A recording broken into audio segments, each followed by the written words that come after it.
স্বপ্নবিধি, যেখানে স্বপ্নে বোনা হয় নতুন পৃথিবীতে আপনাদের আবার স্বাগতম। প্রথমেই একটু ক্ষমা চেয়ে নিচ্ছি এত দেরিতে ভিডিও নিয়ে আসার জন্য। জানি আপনারা অপেক্ষায় ছিলেন, আর সেই অপেক্ষার অবসান ঘটিয়ে আজ নিয়ে এসেছি জীবনানন্দ দাশের সেই অমর সৃষ্টি।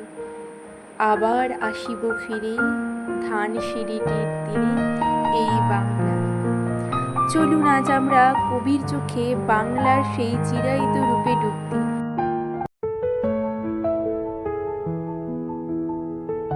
আবার আসিব ফিরে ধানসিঁড়িটির তীরে এই বাংলায়। হয়তো মানুষ নয়, হয়তো বা শঙ্খচিল শালিকের বেশে, হয়তো ভোরের কাক হয়ে এই কার্তিকের নবান্নের দেশে।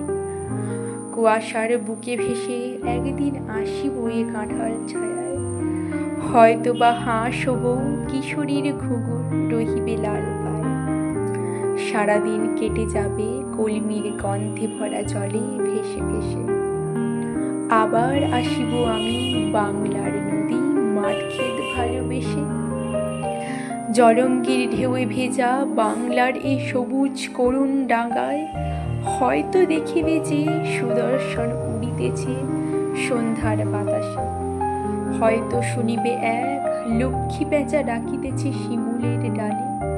হয়তো খইয়ের ধান ছড়াতেছে শিশু এক উঠানের ঘাসে। রূপসার ঘোলা জলে হয়তো এক কিশোর সাদা ছেঁড়া পালে।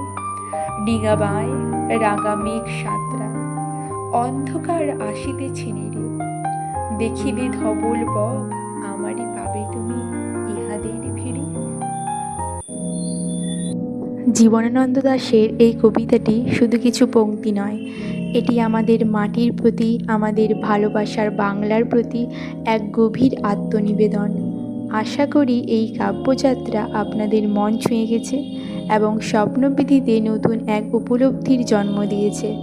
সবাই ভালো থাকবেন, সুস্থ থাকবেন আর নিজেদের স্বপ্নের দিকে এগিয়ে চলার পথে অবিচল থাকবেন।